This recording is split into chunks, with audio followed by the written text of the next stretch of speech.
Virtual Boy, a 3D game for a 3D world. Remember Nintendo's Virtual Boy? Probably not.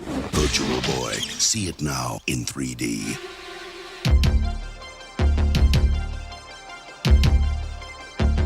Nintendo released it in August of 1995.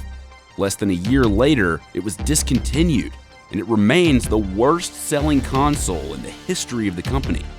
So, what happened?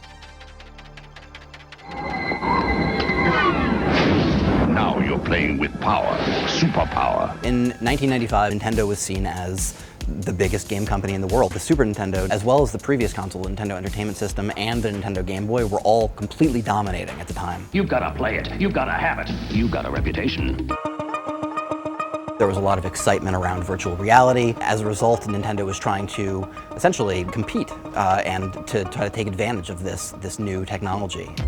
In 1991, Nintendo paid $10 million for exclusive rights to technology created by a company based in Cambridge, Massachusetts, and it spent the next 4 years developing what would eventually be known as Virtual Boy.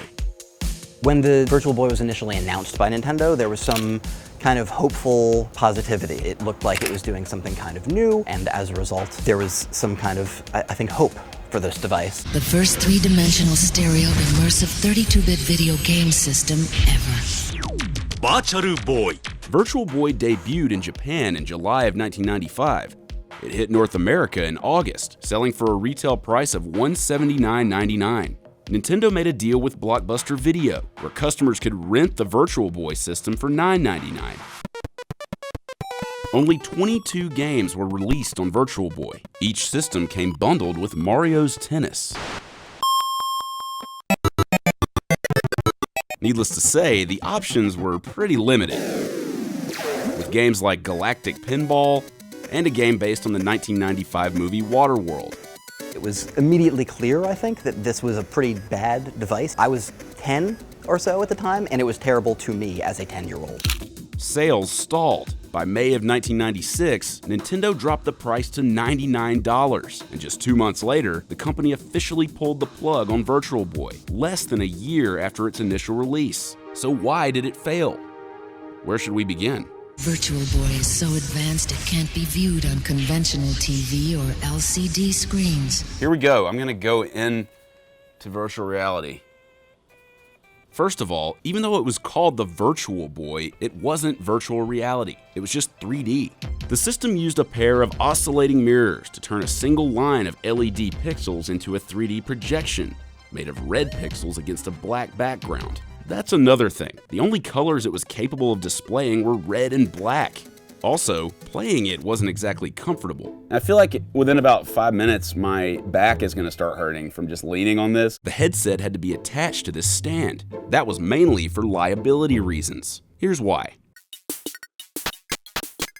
Let's assume the stand was optional, and you could actually wear the headset and move around while you played it. That actually sounds like a lot of fun. Wow, look at him go.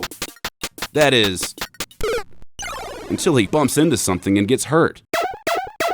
Nintendo didn't want to be responsible for any potential damages. Along with warnings about headaches, nausea, and dizziness, Nintendo also warned that kids under the age of 7 shouldn't play Virtual Boy, because eyesight is still developing at that age, and playing Virtual Boy could result in having a lazy eye. What would have made this even more fun, or fun period, was if you could like play against your friend. You know, you're only playing against your computer. You'll notice there is an input for a connector that would connect to Virtual Boy systems, where you could play your friends in 2-player mode.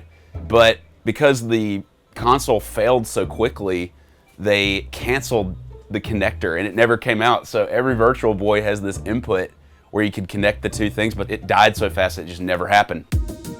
So yeah, the Virtual Boy never took off, but it's still sought out by collectors. At Video Games New York and Manhattan, vintage Virtual Boy systems are for sale, and they go for up to $400. And some of the games, like this factory-sealed copy of Wario Land, go for up to $200. As for Nintendo, In the wake of the failure of the Virtual Boy, Nintendo was much more successful.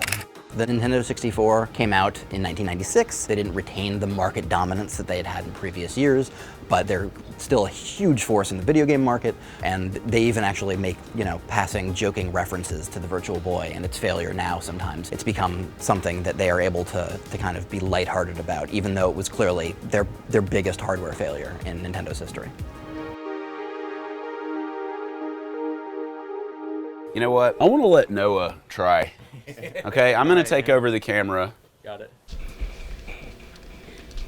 Huh. I moved my fist up, but it's not moving towards him at all. Oh. That's pretty brutal. Okay.